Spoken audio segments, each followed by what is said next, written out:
I'm sure. Because I took it off. All right. So when can we say yes? What time are you heading out? Tomorrow. Tomorrow? Yeah. You good here? Yeah, Good tomorrow? tomorrow afternoon. Thank you, sir.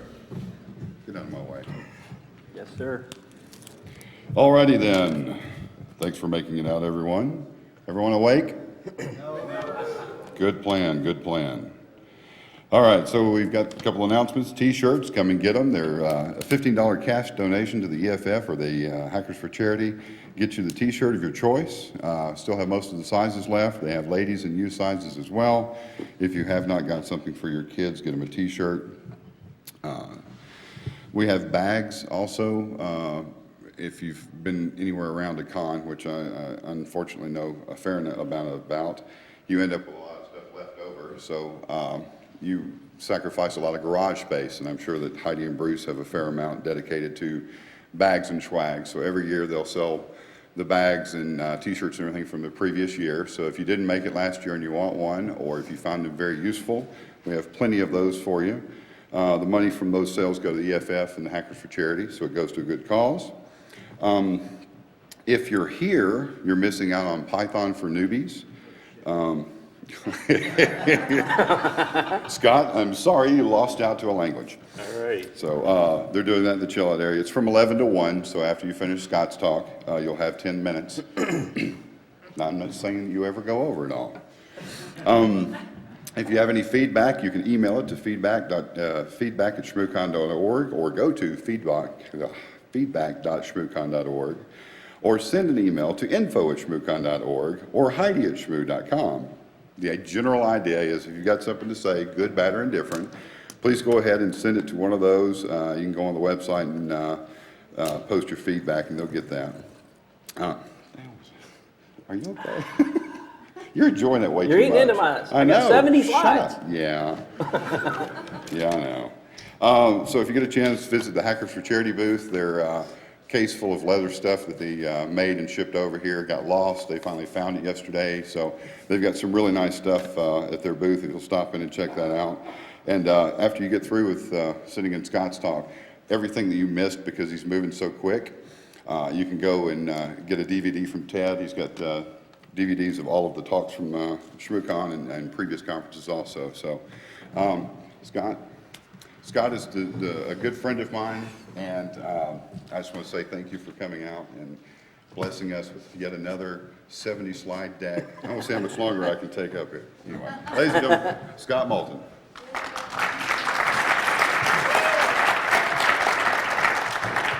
All right, thank you. So I'm Scott Moulton, and I do forensics and data recovery. I run a company for the last 12 years or so that does both of those. So if you want to know more than just Google this, I'm not going into any more of me. So other than I teach a class, and I'll be here next month. How's that? So basically, this whole talk is about cameras and Xfat, which some people don't realize that there is a new replacement for SDHC cards, which is SDXC cards. And pretty much since 2009, Microsoft has bought everything, so that's kind of the direction it's going. And most people don't realize that all of your cameras, all your future pictures, and most people don't believe me when I say it, you will be owned by Microsoft or already owned by Microsoft, no matter what device you use to take photos. Isn't that amazing? Aren't we happy? Linux, Android, Windows, Mac, all cameras, and so that's what this is about. So we'll talk about that from that perspective. So they're getting a lot of money, actually, not just a little bit. So the first thing is, so the way this whole thing started is, and I want to give thanks to a friend named Zoran, who's in Australia, who helped me. I've gone to Australia a couple of times to teach a class. And because we're in the United States, sometimes we don't get all the equipment that other countries are getting as fast as they are getting it. So I went there to do a class, and he says, well, what are you doing with Xfat? And he goes, I said, nothing. Nobody's using that crap. So it's been around for forever, and nobody's using it. He's like, well, every camera now has it in it, and they're being distributed to America and blah, blah, blah. So it started me down this path a year ago, looking at all this stuff. So part of the problem is that there is a unique set of code for Xfat to actually run XFat is not even though it has the FAT name in it based on FAT32, it is a completely new derivative of a file system optimized for solid state drives. So fundamentally, it's been around for a little while and now it's in everything. So in the process of testing, because that was one of the first things I was looking at, well, what happens with these cameras?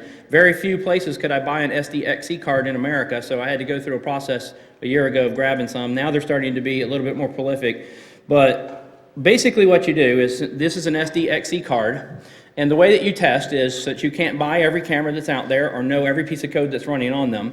That you basically take your stick and you go to a shop, and every hole that you see, you stick your stick in. That's pretty much the way that works. So then you run tests on it. I got lucky enough that some camera shops actually let me bring in a laptop and sit there and look at content in hex from cameras as I was actually doing it. So Showcase in Atlanta let me do this. A couple of different places would let me actually look at the content and then try to describe to them what's actually happening, because the code out there that's running on these cameras is crap. It is utter and complete crap. It's like they just pasted shit in there just to make it work just for today, and nothing works. So it's really bad. So anyway, so that's what we're looking at. All of these cards, anything above 32, anything that's larger than 32 gigs, the camera will, and by default, according to the SD Card Association, be formatted as XFAT without a request from you or even any acknowledgement. So if you have a FAT32, if you were able to format it as FAT32 in a 64 gig card, put it in your camera, it will reformat it or maybe not even use it, because by definition it will not be usable. So before I kind of get into this, I have divided my talk into two pieces. One is the history, kind of the story of how this happened, and then I'm going to get into like 3 areas of where I've seen some really weird stuff in SDXC cards, things that don't work. So this is I'm going to travel down the history road to try to tell you a few things about how things have happened. So one of the first explanations I have to give you, which we will leverage a little bit later, is this hard drive. This is the disk you've been waiting for. So it is great, for $3,500, $4,400. You get a 10 meg disk, and they had a 5 meg option for only $300 less, so it was really awesome. But one of the things I want to point out is back in 1982, when Microsoft's working with IBM to try to figure out how we're going to make an operating system / file system work on a disk. One of the things that happened is this disk uses an actuator arm that actually moves the head across the disk that writes data in a cylinder. And when I say a cylinder, what I mean is like this. The data physically will go down through all of the platters. So you have tracks, and the tracks will write data through the cylinder, and then that cylinder then would be where your data would be stored. Well, in this case, the problem was if you could write a partition anywhere, then you would have to turn on a head. Only one head can be on at a time. Even though there's a stack of heads, they are not reading and writing data at the same time. One head has to be on. If you want to go to another head, you turn it off. So you have to turn that head off. You have latency, then you have to search for something else. So one of the things that FDisk, the DOS program FDisk, would do in order to format, one of the requirements is a partition must begin on a cylinder boundary.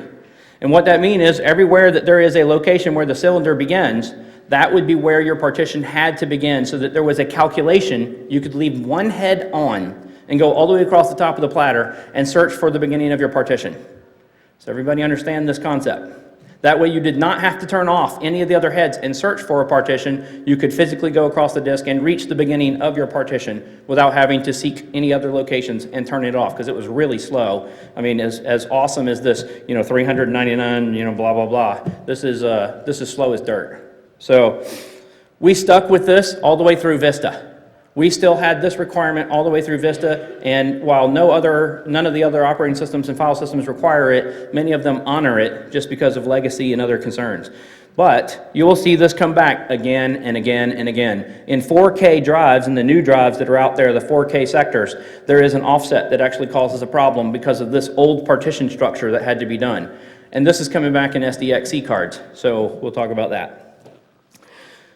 Part of the reason that we have this problem with 64 gigs or anything larger than 32 gigs is because back in 2000, Microsoft says, okay, we have this new file system called NTFS, and NTFS, we are not going to allow FAT32 any longer to be formatted larger than 32 gigs natively in our file system, in our operating system. So basically they turned off the ability to format anything that was a larger disk because the clusters, the way the cluster size was used, made it very cumbersome. It would use up a lot of space. And so because of the way that data is allocated, it physically would turn this off and not allow you to format anything larger than 32 gigs. And it has remained that way. It wasn't a big problem back then because it was fine to use NTFS or whatever other, HFS or whatever other file system operating system you're using. And so this continued on through history. And so our problem is, later on, as we're moving ahead, that we no longer had, we have some items out there that will want to be formatted larger than 32 gigs that are a flash solid state drive. Anybody remember what NTFS was called before it was? Was it? Well, that's what the name means, NTFS. What was it prior to that? What did it evolve from? I have a gift. Big ass disc.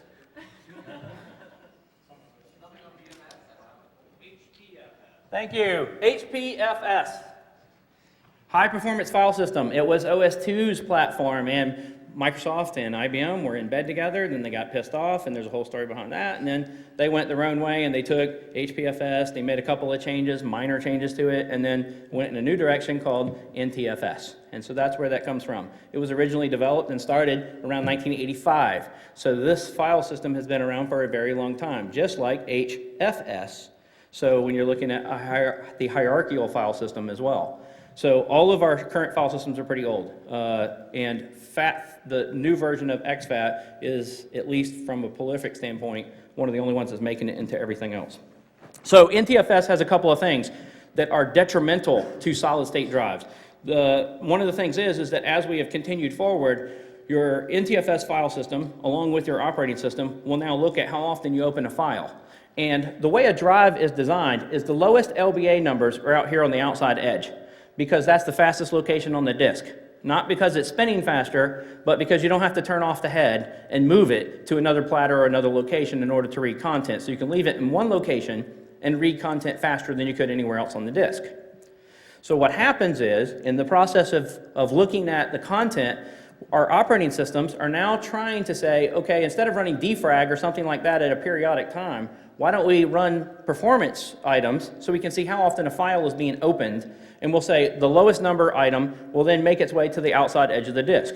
So some things are reserved, including like the MFT entries and FAT tables are reserved towards the outside edge of the disk, and they don't normally shuffle around towards the inside of the disk. So this is actually what will cause a lot of physical problems on a solid state disk. Because as far as a solid state disk is concerned, there is no such thing as defrag or contiguous space. It will move stuff around on its own to keep itself alive longer. Solid state disks, depending on what model and chip you're using, have a limit of 100,000 writes before the cell will die.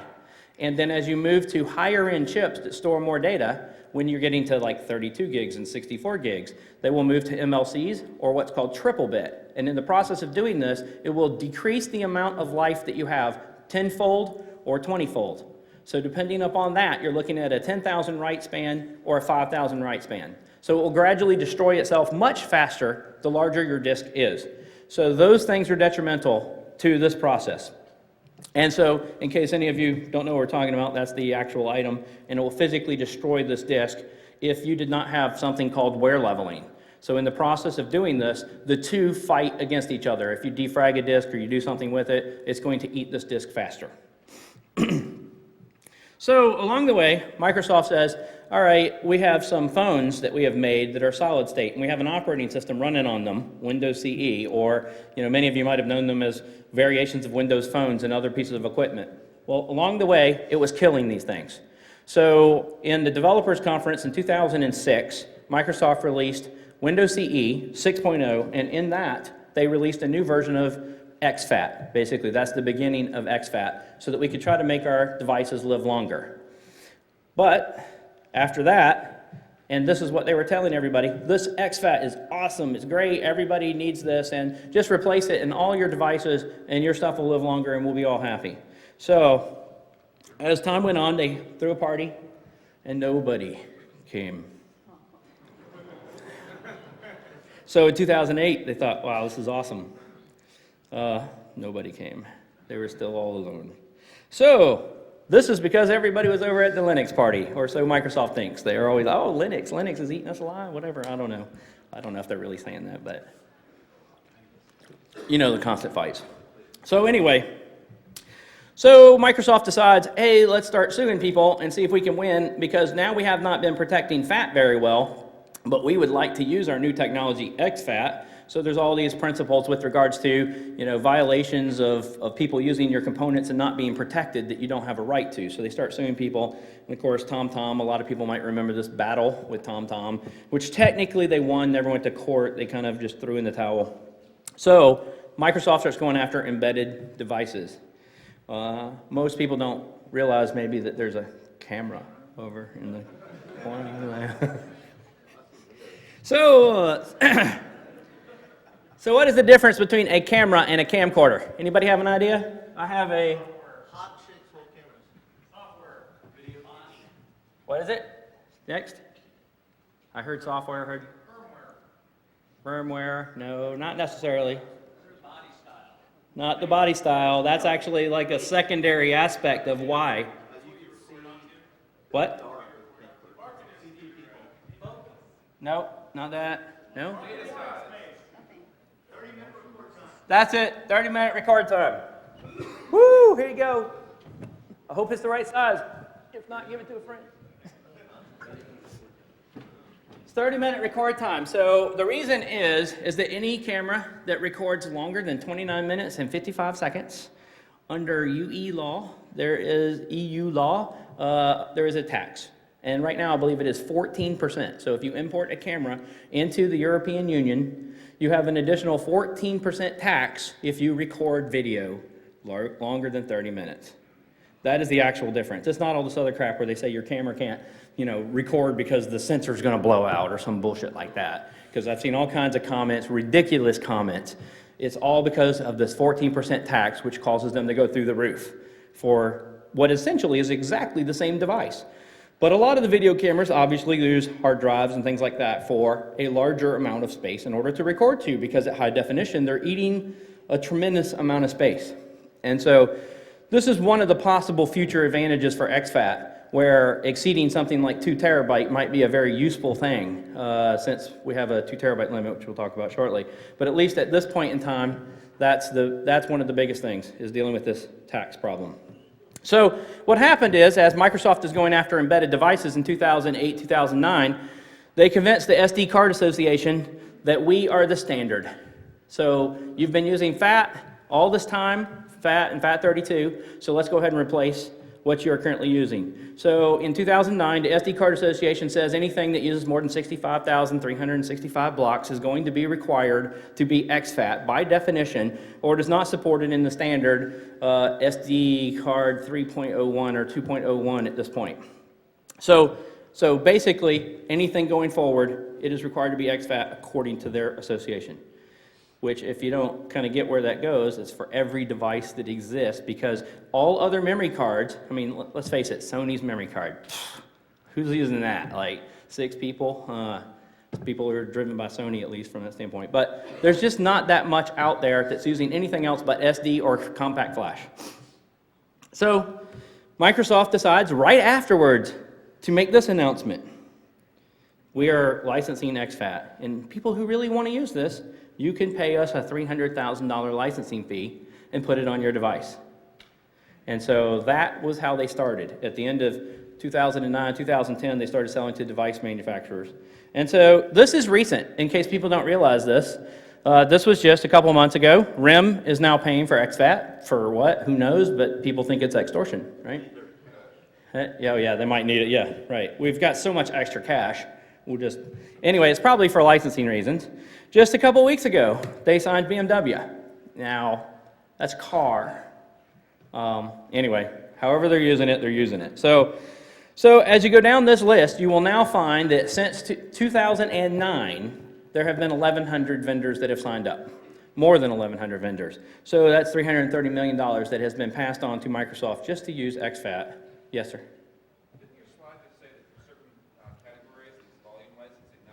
That's correct. So the ones that are MacBooks and laptops and things like that, that are actually an operating system or a physical device that is running an operating system, will also have volume licensing content as well. So they have a completely different agreement for, say, a MacBook for them to have volume licensing, as opposed to, and there's a great chance that number could be much larger than 300,000, right? So they're doing it per off by, and yes, sir? Whoever buys the license. So, and I'll get a little bit into the operating systems and how it's formatted and what actually happens, but basically your camera will format, in this particular instance that I'm talking about, your device directly. Or if you have an embedded device, it will format it internally. But the theory was you could put it in a MacBook or a Windows machine, because Windows could not format a 32 gig or bigger partition, so therefore if you can format it in a Windows machine, then you can put it in your camera and use it, which I will show that it doesn't work. So anyway, this is kind of the direction where everything's been going. Now this is a post that somebody made, which is the easiest and shortest explanation that I've seen this whole time, because the next argument is, what about Linux and Android? Because fine, Apple can pay and Microsoft can pay, or, obviously they have it, so who cares? But Microsoft released this, blah, blah, blah. They're going to exert their patents, and basically this is going to cause anybody who's trying to implement any kind of open source driver, anything along the way, to actually have problems, because there is the content is so complex, and the layout for the way that Xfat actually works has a bunch of really nice features in it, like for instance, multiple time zones. So when your camera's traveling, you can tell the original time zone, the GMT time zone, you can tell exactly where things go. It also stores now, instead of, like our cameras have been compensating for things, like you take a photo, it'll put the GPS coordinates in the photo physically inside of the EXIF information. Well, now you can actually store it inside of the file system. So the file system will actually track that as an attribute with the content if the device supports it. So there are ways for device manufacturers to use embedded content that is actually valuable inside of the file system itself. So forensics people, which is the point of this topic, is that if you have GPS coordinates in your file system, this eliminates that problem we always have, which is, did he change his time zone on his computer when he went to XYZ? And so physically we only have one, and we have to try to figure out where he's at, or look at shadows in photos so we can figure out what time it was, things like that. We have all kinds of weird stuff people have been doing. Supposedly now if you have GPS, you can tell. So this is going to get overly complex, obviously, for Linux, Android, things along that line. So at the end of 2009 and then in 2010, you start seeing this. Android gains its first SDX, say, from Microsoft patent threats. Do you know how they did it? Anybody guess? They paid Microsoft. So this is the interview with the guy who started Tuxera. So he basically says, yes, we paid them something, and so we are at the beginning of this curve. And then he turns around and says, okay, fine, blah, blah, blah. Anybody who's using embedded Linux devices, we have been cooperating with Microsoft, and so we're working into the future here, because everybody's going to have an SDXE card at some point in time, because 32 gigs is just not enough. So that's what he says. And then continuing on from there, basically saying, okay, here's the real problem. Any other time that you wanted to get a deal with Microsoft, you just go to Microsoft and get the deal. Well, in this case, you got to go to Tuxera, or in theory, go to Tuxera, and then go to Microsoft as well. So you get a double tax in this process. And so physically, there is some sort of a piece of that. And then just a couple of days ago, a dude released an open file system so that you can use it in Fuse, which obviously then you can load it yourself. It's not going to come embedded in an operating system. But there's a lot of other things that physically happen if you can't embed it in your operating system. But he says, fine, I wrote this, it's great, it's awesome, and I don't live in America, so screw Microsoft, and you guys can go find out yourself if you are breaking the law or not. But I don't expect anytime soon, obviously, to see this released like in, Ubuntu or something like that right out of the box. And part of the other problem is that Microsoft's not going to release some of the code and some of the patent issues with regards to that. They have not even opened this up. Even for people who are paying for the license, aren't getting all the content currently about what all the variations are. So basically, here's the point. If we're switching to Xfat, what are our advantages? So they give us a nice long list. There's a really long list, actually, much longer than this. I'm just going to attack a couple of these, actually. Reduces your system footprint. So when you format something, you're not losing as much space. It's kind of a pay later kind of deal. You start out small, but then you pay later and it grows. Enables capacity is larger than 32 gigs, which is pretty much the point. And then interoperability with other operating systems. You can feel that one coming.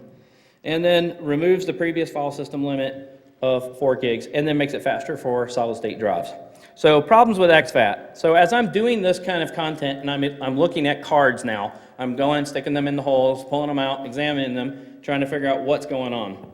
There's a couple of kind of amazing things. So again, the MBR. So when you're looking at a hard drive, this is what an MBR looks like. This is your master boot record. If you format a hard drive and you have a master boot record on your drive, you will still see some really common stuff that's going to exist on all of them. So as you look, you'll see your standard stuff in an MBR would have been the file system flag at the bottom, which actually says, I have partitions. Look for partitions and mount these partitions. And this is basically the flag that says, if you've formatted a hard drive before in Windows and you've brought up the disk management system, in the left-hand side, prior to formatting it, you'll actually see like a red circle on the initialize parameter. That means I have no MBR. Well, the thing that signals that you have an MBR is 55AA right here at the end. And so physically, that will then cause Windows to then search for partitions. Your partition structure actually exists right here at the bottom, and then you have your boot information above that. So this would be your standard MBR. Now, when you're dealing with an MBR, what does it limit us to? 4 primary partitions. In a camera, do we care how many partitions? Probably not, no. So next, what's the next thing it limits us to? Well, actually it's like 72 secondary partitions, but that's irrelevant at this point too. What? Not under 32 gigs, because we already have drives that we can format in FAT32 larger than 32 gigs, just not in Windows, right? So 2 terabytes. So I was like a terabyte. this is a ice scraper or a paddle, whichever you want to use it for.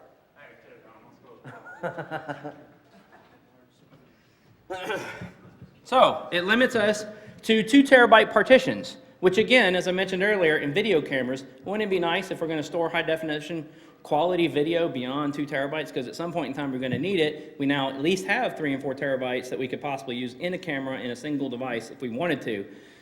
Cameras have compensated for this before because Sony came up with a method of actually breaking up the video into 2 gig chunks so that they will be appended together when you're working on the video instead of having one large video, blah, blah, blah.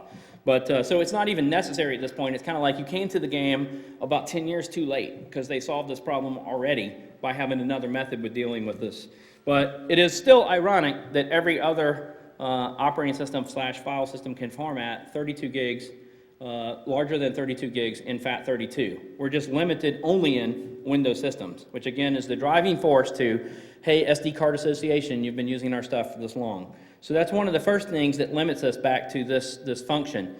But part of the other problem is that we have this new structure that's been around, again, even before we had Xfat, because, or at least availability, because it came out about the same time in 2006, 2005.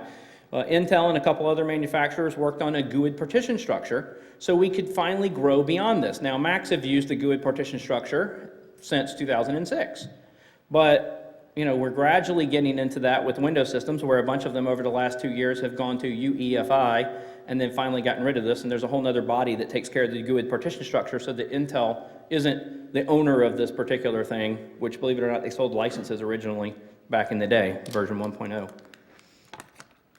So again, this is one of those things where it's not supposed to be tied. You can use Xfat regardless of your partition structure. You're supposed to be able to use a GUI partition structure so you can get past these other limitations. But Microsoft in 2009, when they're trying to figure out a way to sell this to the SD card association, had to kind of bastardize Xfat in order to make it work and stay with the MBR and clean some things out. And it does not currently work, at least on the cameras, with a GUI partition structure. And the GUI partition structure has a couple of unique things that define it, and Microsoft kind of just ignores those because we're not using that on this camera and just says, okay, fine, we're just going to leave that alone, just use an MBR again, and then we'll just compensate for the things that would have been a GUI partition table. And so even though it's not supposed to be tied to it, what you'll see is that everything in the MBR above here, because Xfat is not really a bootable system. It's not supposed to be bootable. It's for embedded devices.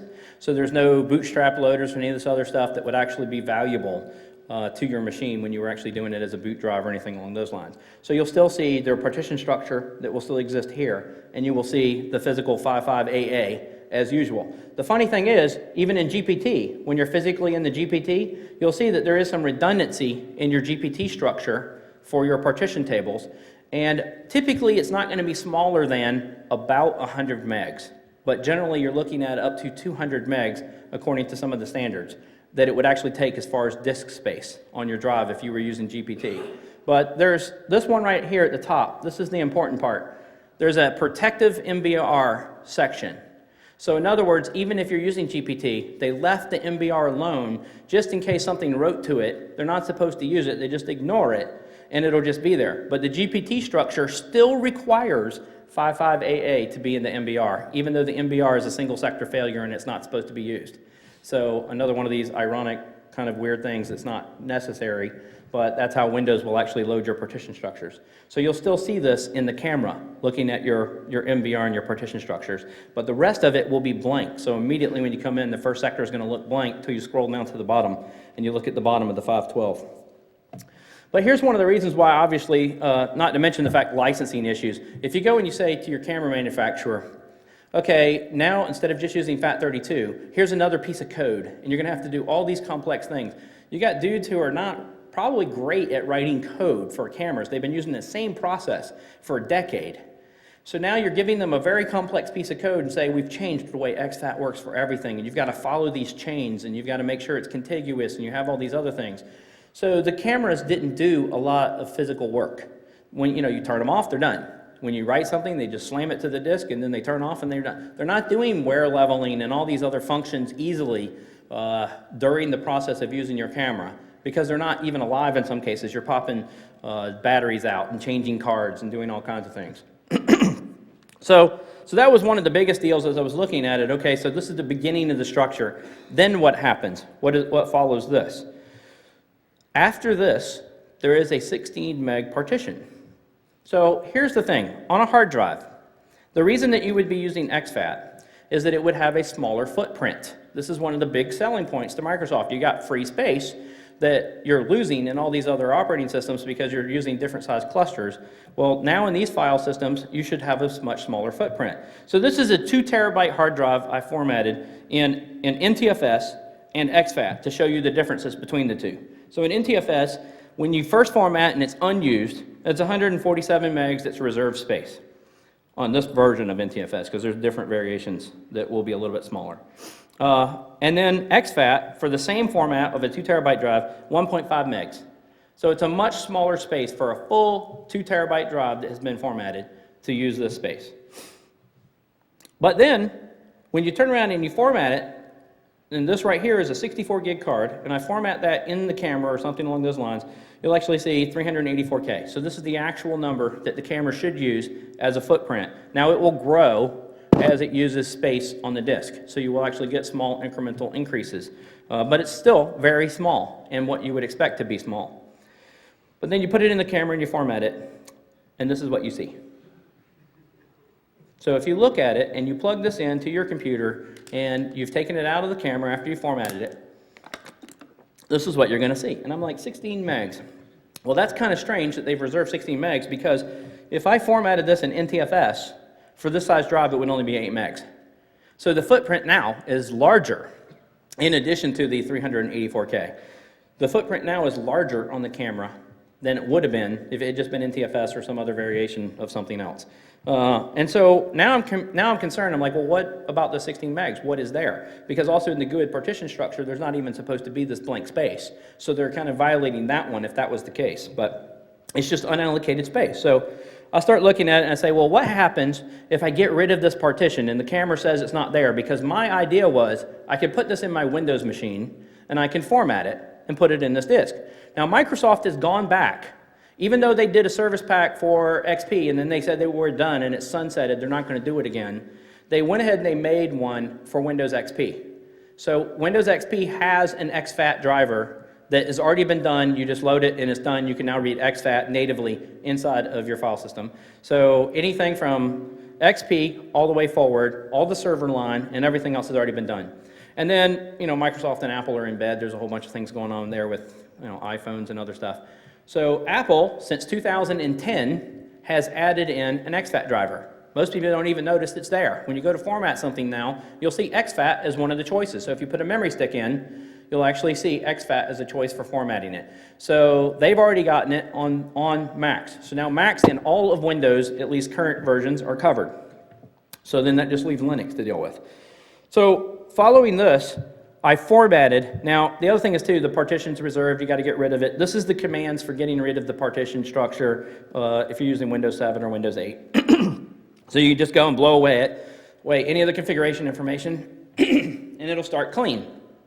So I blew it away, and then I formatted it in the Windows system and made a single partition in Windows 7. Then I took the card out, and I put it in the camera. So formatting this in Windows did not work at all. So this is when I start doing all the tests to see what actually happens with the code. How much of my space am I losing in the process of doing this? So I went to go look at the spec for the SD card association's content. Now there's a version 4 formatter as well at this point. So I've used these different formatters that the SD card association actually took Microsoft's code, built a formatter. The formatter will determine if it's 32 gigs and below, it'll automatically do FAT32 on its own. And if it's up to 64 gig or 32 gigs and higher, it will automatically format it as Xfat on its own. So you don't get a choice, it'll just do it. So you get this tool, then it's running in the background there, but I just went ahead and killed it, cleaned it, then I took this tool, I formatted it, and this is what the SD card association's formatter does. So that's the actual layout of the content again. So 16 megs of unallocated, unused space. Now in forensics, most people are like, anytime there's a partition gap and there's extra content, it's one more thing to look at. So in other words, you take your partition, and since this is a new file system, a lot of our older tools, at least anything that we haven't updated, won't work at all on the file system. So most of the tools, what you would do is you would normally take the partition, you would then image the partition and examine the partition by itself. So you would use a tool that would recognize that partition structure. Then you look at all the unallocated space and everything else separately, carve it, do whatever. So in this case, you'll actually have to treat this as two different processes for it to normally work, because some of our older tools don't work and they're slow to update. And obviously Encase and a bunch of others have updated, so it's not a problem for those things. But you still have to look at this unallocated space, because what is in that 16 megs? So I also am going to point out that there's also an option button here, and we'll talk about that in a minute. So I actually tested somewhere near 30 cameras, and I got various results and stuff that were just completely inaccurate. Sometimes it didn't work, it didn't format the card right, different things didn't work, and it almost seemed like, as I was testing more of these, especially point-and-shoot cameras, because point-and-shoot cameras now support them in many cases as well. So you've got point-and-shoot all the way up to your high-end cameras, your professional cameras that would even have, in some cases, dual slots and a couple of things you could play with. So from the low end, all of them looked like they were doing kind of the same thing. They were just trying to format something and then just slam it down on the disk, and they weren't doing anything special. And then the higher-end cameras would do a little bit better. So I've listed 14 of the cameras that I tried here. 12 of them failed right away if it was formatted in a Windows system, which I thought was the point of being able to do Xfat on the camera in the first place, that you could just format it in a Windows system. So they will see it fine if it is formatted in the camera, and then you plug it into your Windows machine, you're able to actually copy your data and do something with it as well. But only 2 of the cameras out of all of my tests, so the Canon and the Sony, and other versions of the Canon did not work. Other versions of Canon's own line did not work. The previous camera I showed you the picture from was also a Canon. Those did not work. Only these worked in those tests. And so, now this is not an easy answer. What would the 16 meg partition be for? I don't know anybody can actually answer this easily, because none of us can answer it. That's really the problem. This is the trivia question where no one, even included in the spec as best we can tell, we have no idea what the 16 meg partition is supposedly for. There's no description of why, SanDisk or any of the other manufacturers are formatting and leaving this. There's nothing in the SD card association that seems to indicate what the 16 megs is for. However, when I format it in GPT, and then I put it in the camera, it doesn't work. It doesn't, like if I reformat the disk and I don't do a low-level format, it will leave all of the content in the 16 megs that was previously there. So I could make a partition, a 16 meg partition, put content in the partition live in my operating system, and then format it in the camera, and it will leave whatever is there for that 16 megs. And this is the header for the EFI partition structure and the other content that would be there for UEFI and GPT and things that are there. Now, this is only 16 megs of space, which it should be 100 megs, so it would be overwriting the tail end or whatever else was there, so maybe getting rid of some redundancy, but it had the beginning of the table. And so I found this kind of very unusual from that standpoint. The cluster and the location for where it would begin is a very weird offset as well for where the partition structure begins for the standard Xfat partition. Yeah, somebody asking the question? No, good. So this is what the SD card association's formatter does. There is a button there, and the button says format size adjustment. And you click on it, and it just says on or off, and you'll see it on the line below it where it says format size adjustment. They don't have an explanation in here. So I went and I pulled it from the manual. This is what they say. If the formatted capacity of the card is not a multiple of the capacity of the cylinder, some hosts may not recognize this card successfully. So we're back to the old, ancient 1982 MBR/partition structure cylinder component that I talked about earlier. So it's a calculation of the cylinder component. So if you format it, it doesn't work in your system, you're supposed to go back and reformat it and click this button, and then it will then be on the cylinder boundary so that your system can find the partition correctly.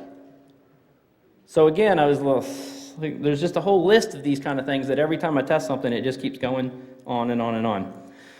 There's another, yeah. What's a cylinder and an SD card? So it's a mathematical calculation. There's not an actual cylinder since we moved to LBA blocks. When we went to logical block addresses for sectors after 8 gigs, then following that, we did not have to stick with the partition structure that we have. They only did it because if Norton Utilities existed on the computer, it would automatically change it and ruin the disk. So they physically have a calculation from the beginning of time for what those cylinder boundaries should always be. Until Vista, when they released Vista, they said, and nobody noticed because those 6 people are not complaining that their systems aren't running right.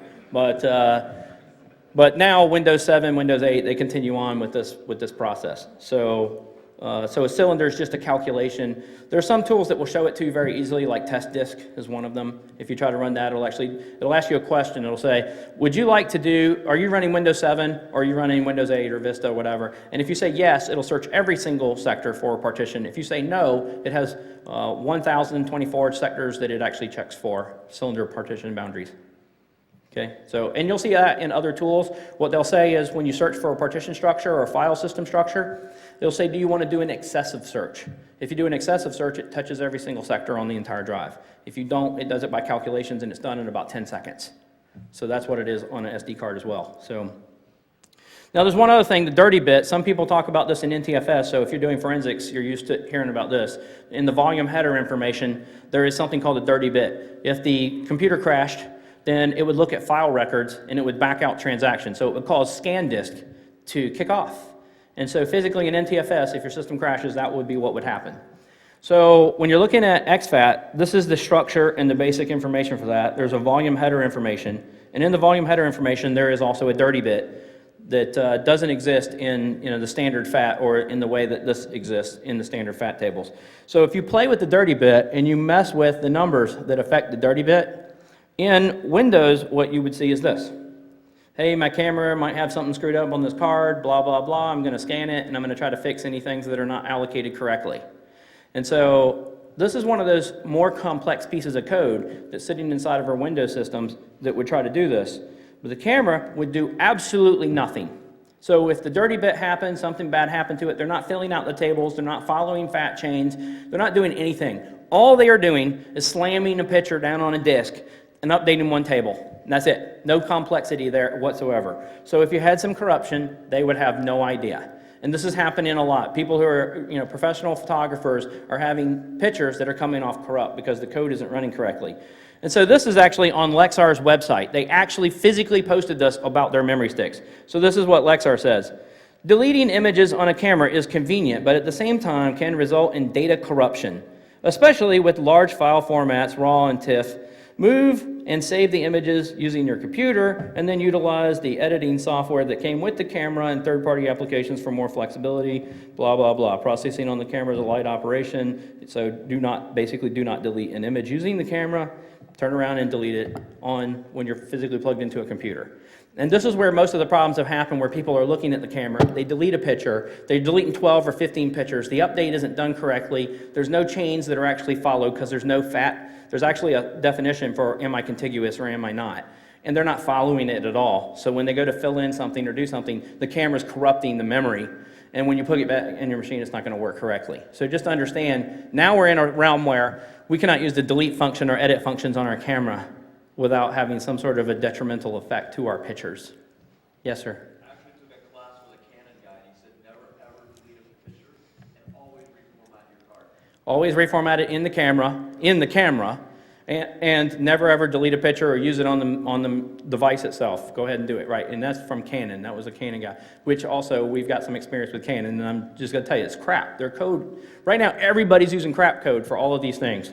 So anyway, this is the really short version. Like, how did they deal with this? Well, right now, file system overhead is not smaller because they have the 16 meg partition. It does increase beyond 32 gigs, but we have an MBR, so we're again limited to our 2 terabyte partition structure, which we could have gone ahead and done away with. There was no need for us to do this at this point. And then we already could handle more than 1,000. They actually tout this as a feature inside of Xfat, that we can have more than 1,000 files in a single directory. FAT32 could do 35K, so 65K. So somehow that wasn't enough for pictures. I don't know why. It does speed up storage allocation. It does have optimizations for solid state, so that is much faster. And then it does remove the 4 gig limit, but in cameras, how many pictures do we have that are 4 gigs? Maybe for future stuff, obviously it's important, but not for this. And then anything having to do with operating systems, yeah, it is much more flexible, but we're also talking about $300,000. Yes, sir? Did you do any testing with any of the alternate firmwares, like the Canon hacker developers? I didn't do anything with the hacking because I actually walked into stores and did these things, and I bought 2 cameras and tested the 2 in my hand, and then my friend in Australia had several himself. But to take a professional high-end $7,000 camera and then write a hacked firmware to it wasn't really a good idea, especially for him. I just wonder if they've implemented any different implementations of file system. There are some ways to format an SDXE card as FAT32 and then use it in the camera. The camera will still write content to it, but by default, it may also fail. So in these other cards, it may fail, but I did not try any of the hacked firmware yet. Some of them couldn't load them at the time. I actually looked to see, and nobody could load them at the time. So there was variations in those kind of things. And then there is a whole bunch of things that we can add into the file system, GPS coordinates and things like that, which are really helpful. But we already had ExIF. We made that up years ago to take care of some of those problems. So we already have that kind of stuff. So really, this is the big problem you want to pay attention to if you're a professional photographer and you're using cameras and doing something right now. There's appears that Microsoft just sold you a license, and it's up to you to implement it and figure out if your shit works. They didn't do anything to validate and say, okay, well, Xfat is a good thing. So there is no validation process currently. It physically is just garbage. And so, again, no standards, no whatever, and we're living with the consequences of all that. And then we have all of these legacy things that we're having to deal with that should be gone at this point. And of course, on video cameras, we don't want to live with our 2 terabyte partition problem. So again, if you have a camera that supports Xfat, which most of you do, since they are all been made since 2010, and then your future items are going to be your tablets and your Androids are going to want to be able to use an Xfat card because they want 64 gigs. There actually will probably be licensing requirements by the SD Card Association that force them to do it. They can't just buy a card reader and stick it in. Your free versions of your operating systems is a real problem because they're not going to release code under the GPL or any of the other things to make this happen. So that's what I got for you. I'm Scott Moulton. Thank you.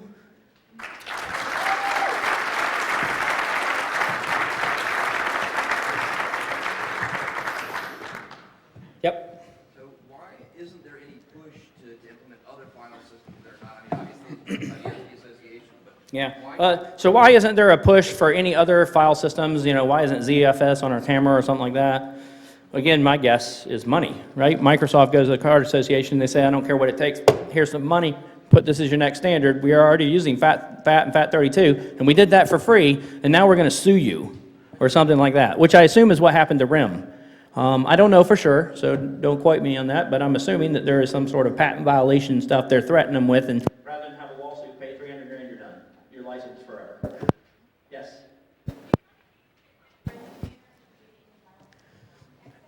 Have I found a case where what?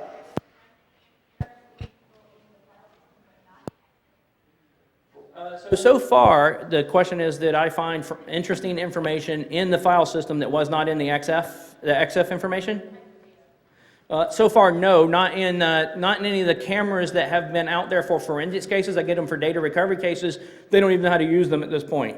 So this is all future awareness stuff that's actually about to happen, because that 16 meg partition is really a problem, because you can put stuff there, hide it in your camera, keep reformatting it in the camera. No one's going to look, no one's going to see it, and if you're going through TSA and they're looking at your camera, that 16 meg partition, unless they pull it out and do something with it, they're never going to see it either. Yes, sir. Do you see a difference between SD cards and CF cards in all of this? Or is the hardware irrelevant and it's all MBR? So do I see a difference between CF and SD cards? CF actually has an ATA spec, so they're treated as a hard drive, which no other memory card is treated that way. So CF cards have an ATA 5 spec, which they can actually plug in through an IDE controller and treat as a hard drive.